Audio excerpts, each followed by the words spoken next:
but we are here today to authoritatively express that President Trump did not commit an insurrection, and we believe Congress has a unique role in making that declaration.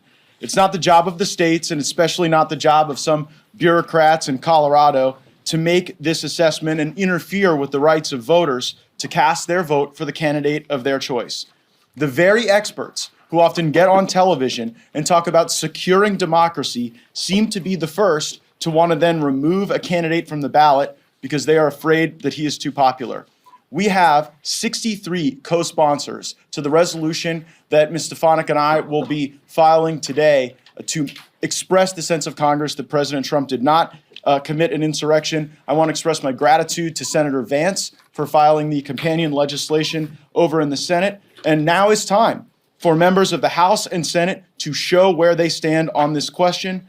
We and the former president welcome and expect many more co-sponsors in the coming days and look forward to a floor vote. And now I'd like to recognize my co-lead on this project, our terrific Republican Conference Chair, Elise Stefanik. So on the same day where the D.C. Circuit Court of Appeals denied Donald Trump's claim of absolute presidential immunity and affirmed the district court's ruling denying Donald Trump's motion to dismiss and gave Trump until February 12th if he's going to try to appeal before the Supreme Court before proceedings resume in the D.C. federal court. What do the Magadonian members of Congress do? That's what they call themselves now, ultra MAGA or Magadonians. Oh, heck, the Republican Party's completely dead at this point. It's just a bunch of authoritarian Magadonians, as they call them. It's what you saw at the outset of this video. Matt Gaetz, Stefanik, Marjorie Taylor Greene, Boebert, the Magadonian crew right there.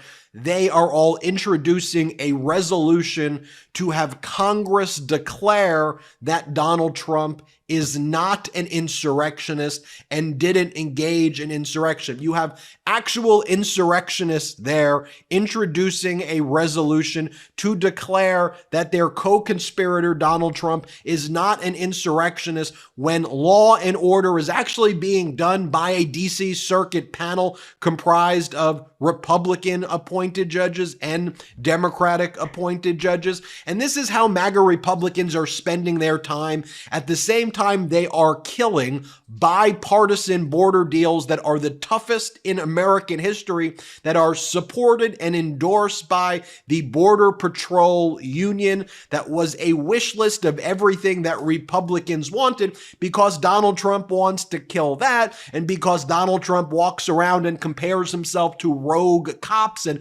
pedo priests saying they should get absolute immunity, which, by the way, they don't. This is what the Magadonians in Congress are spending their time doing, introducing this resolution for Donald Trump and harming our national security by stopping a bipartisan border deal from going forward. It is completely and utterly pathetic. And by the way, here, Matt Gaetz wants to try to explain that he's a legal scholar, and he thinks that if there's a declaration by Congress that Donald Trump is not an insurrectionist, they could actually use that to help Donald Trump in his cases. As many Democratic members of Congress have said over and over again, the Magadonians, the MAGA Republicans in Congress, they have simply formed their own law firm for Donald Trump. They are not an independent branch of Congress.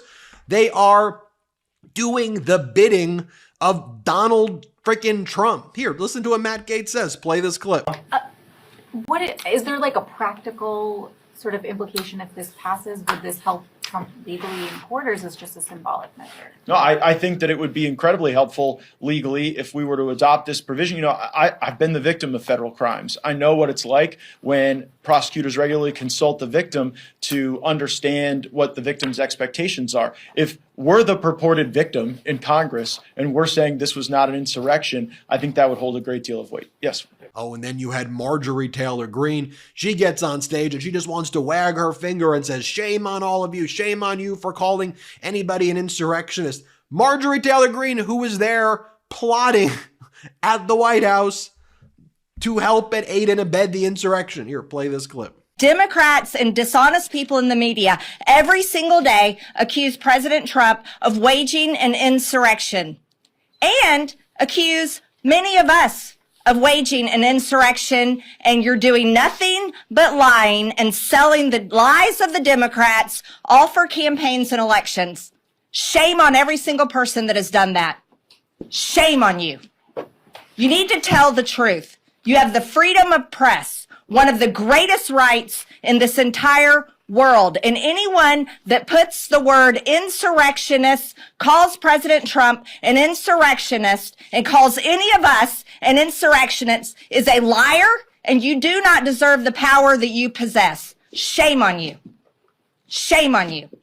Let me give you guys a little. And here, Marjorie Taylor Greene says, I want to teach you history. She just makes stuff up, right? I mean, again, it's just like, I'm telling you, Kim Jong-un and Vladimir Putin must look at this and not just laugh at what the Republican Party has become and the damage they're doing to our great nation, or should I say the Magadonians, but they're probably like, wow, they go even further than my own people go for us. Here, play this clip of Marjorie Taylor Greene.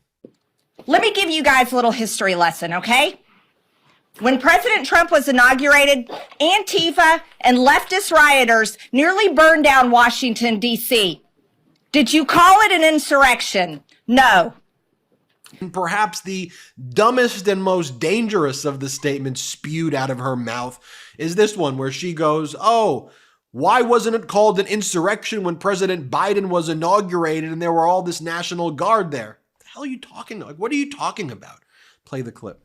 And then the American people who pay for elections with their tax dollars actually own the elections and have the right to care about their elections, election integrity, and the results of their elections. When they came to Washington and protested, all of you called it an insurrection. And then when Joe Biden was inaugurated and this entire Capitol complex was surrounded with 30,000 National Guard troops, none of you stood there and called that an insurrection. Oh no. You all stayed silent. Here's the thing. Everyone knows how annoying cheap razors are. They cut you, they irritate you, and heck, they frustrate you. And don't get me started with subscription razor services. Can you say blah?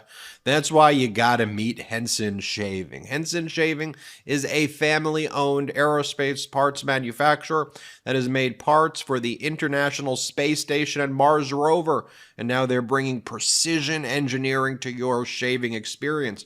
Razor blades are like diving boards. The longer the board, the more wobble, the more nicks, cuts, and scrapes. A bad shave isn't a blade problem, it's an extension problem. By using aerospace-grade CNC machines, Henson makes metal razors that extend to just 0.0013 inches, which is less than the thickness of a human hair. That means a secure and stable blade with a vibration-free shave. It gets better. The razor has built-in channels to evacuate hair and cream, which makes clogging virtually impossible. Seriously, Henson Shaving wants the best razor, not the best razor business. That means no plastic, no subscriptions, no proprietary blades, no planned obsolescence. The Henson razor works with standard dual-edged blades to give you that old-school shave with the benefits of new-school tech. Once you own a Henson razor, it's only about $3 to $5 per year to replace the blades. My first shave with Henson razor was top-notch. The design is sleek and the durability is exactly what you want. The Henson razor is truly so much better than your run-of-the-mill, quote-unquote, traditional razor brand. And the affordability factor here is an absolute game changer. No more wasting your money on expensive blades. With Henson Shaving, you can get a year of blades for $5. It's time to say no to subscriptions and yes to a razor that'll last you a lifetime.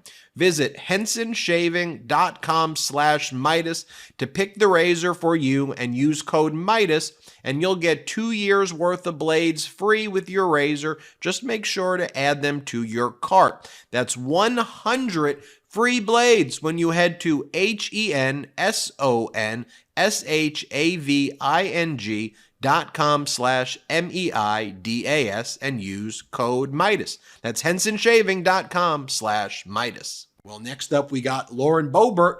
Lauren Boebert up there on stage, who flees her own congressional district, which was a +7 Republican congressional district. Lauren Boebert, who's been arrested many times. Lauren Boebert, who went to a Beetlejuice show in Denver and had to engage in sexual relations in public while blowing vape smoke in people's faces. It's the Republicans for you.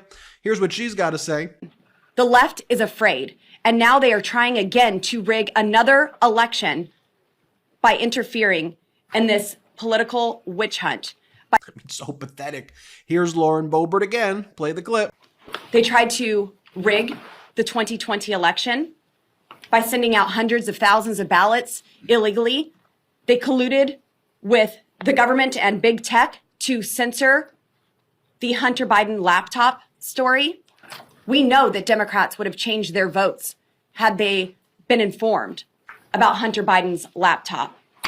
Oh, and here's MAGA Mike Johnson when he found out that the D.C. Circuit Court of Appeals ruled against Donald Trump and found that there was no absolute immunity. He didn't even know about it, but he was very quick to say, oh, that's lawfare. They're just going after him. They're just going after him. So at the D.C. Circuit Court of Appeals, the district courts, everything, everybody, everywhere is wrong, but loser Donald Trump, who's lost everything his entire life, who lies about freaking everything, who is incompetent, who goes up and makes speeches now that are basically him going, boop, boop, shoot, mommy, mommy, shoot, like just weird crap like that. What the hell has the Republican Party become? This is freaking weird and embarrassing and dangerous. And Marjorie Taylor Greene, shame on you all. Here's MAGA Mike Johnson. Play the clip. The Federal Appeals Court today just ruled that President Trump does not have immunity. Do you think that he deserves total immunity from anything that he's done in office?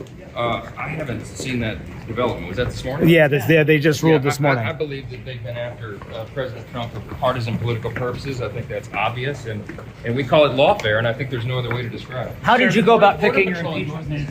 And here, a DeSantis supporter by the name of Peter Henline, this is what he had to say about all of this. He goes, so this is where the GOP is at. We've got Matt Gaetz, who teamed with the House Democrats to throw the House into chaos because he was angry about the House investigation into his sleeping with underage girls. You've got Lauren Boebert, who in the last few months has jerked off a guy in public theater, punched her ex-husband in the face in a public restaurant, and is jumping districts to save her career.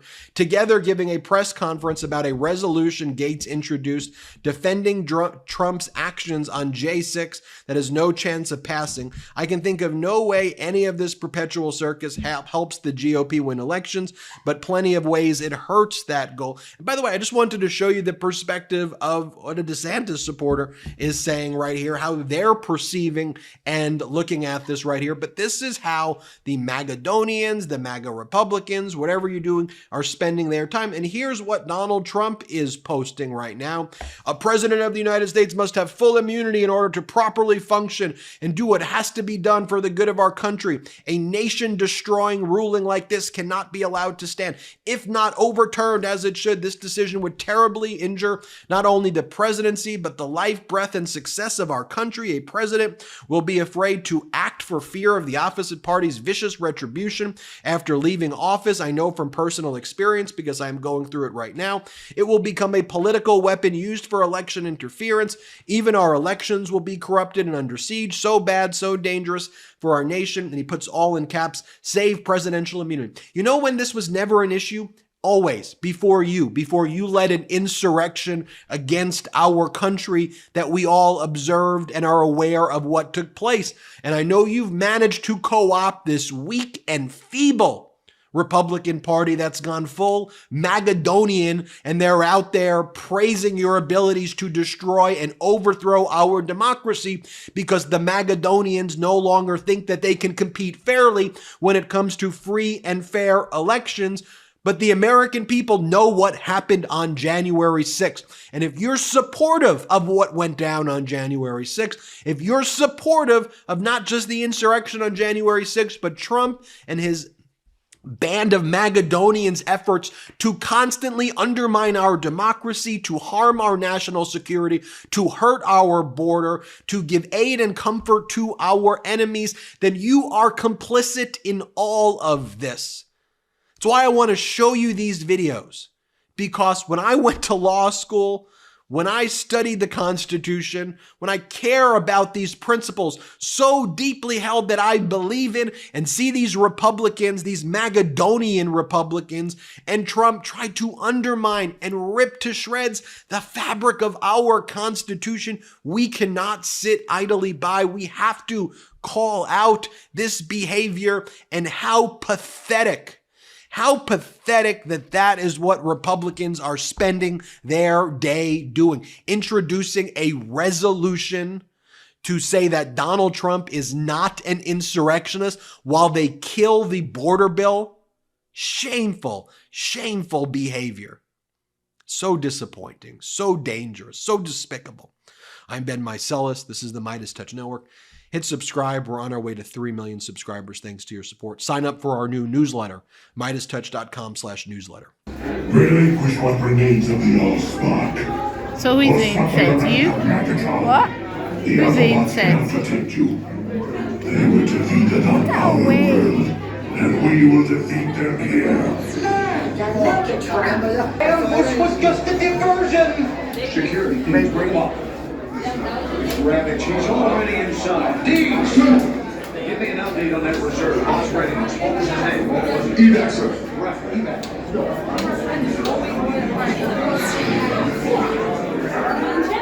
She's right in front.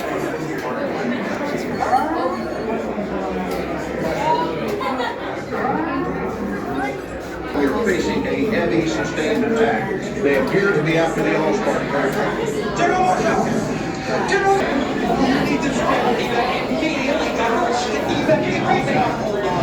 National security advisor. Stay down. Check it out. The business operations. The amateurs. Suicide mission.